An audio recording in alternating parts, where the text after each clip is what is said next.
Hey, I'm Curtis Mraz from Champlain Valley Apiaries. I'm a 4th generation beekeeper. We're here at 504 Washington Street Extension in Middlebury, Vermont. What are we doing today? We're gonna be jarring some honey. This is our raw honey blend. Okay. So we blend different honeys from different times of the year, so it's got a consistent flavor, color, and texture.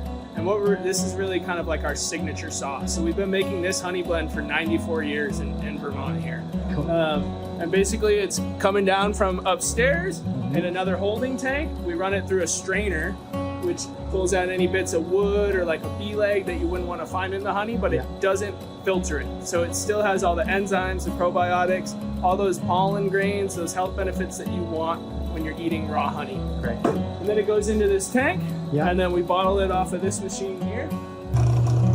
Beautiful. Can you fill these out?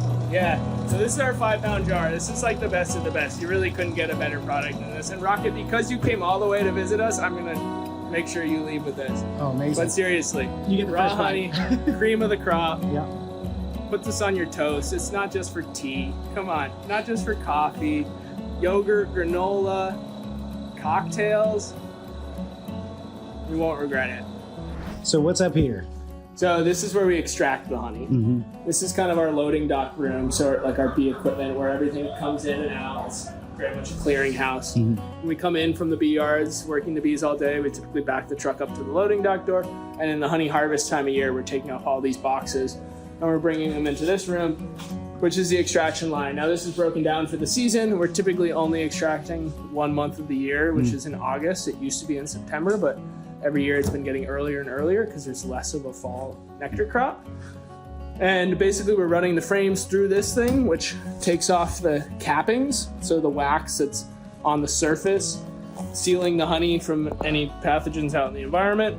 And then we run it down this whole line and we put them into these big old centrifuges, which are like washing machines. They hold 60 frames each, and they spin very, very fast, and they whip all the honey out.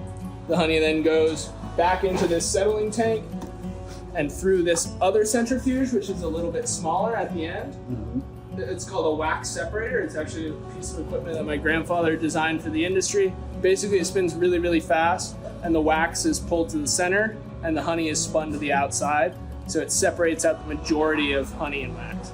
After it comes out of that wax separator, it goes to a giant tank downstairs, which acts as a gravity clarifier. So the honey then sits in that tank for 24 hours. Any little bits of remaining wax will rise to the top, and we pour it into 55-gallon drums off of that to then be used later in our bottling process. Wow, cool. Right, where like honey from different flowers from different times of the year tastes drastically different. So if I put in all like September honey or all August honey into one batch, it's gonna have a really dark, like really robust flavor profile. So what I need to do is pair spring honeys that are lighter, like clover and dandelion and apple blossom, with those darker honeys like knotweed and goldenrod and thistle and those kinds of things, so that it evenly blends and that we have a consistent product for people like you to keep spreading on your toast. So what is this? What do you do with this? Yeah, so after we send all of our honey through the extraction line, like I said, it goes through this wax separator. The wax is put in one place, the honey goes in the other. We send all of our wax cappings to a guy in New York who then renders it down and cleans it of filth, and then we reuse this either in our own bee equipment operation to like make our new boxes smell like home for the bees, or we sell it to candle makers and hand salve companies and that kind of thing, of which many of the products we sell here in our store. Wow.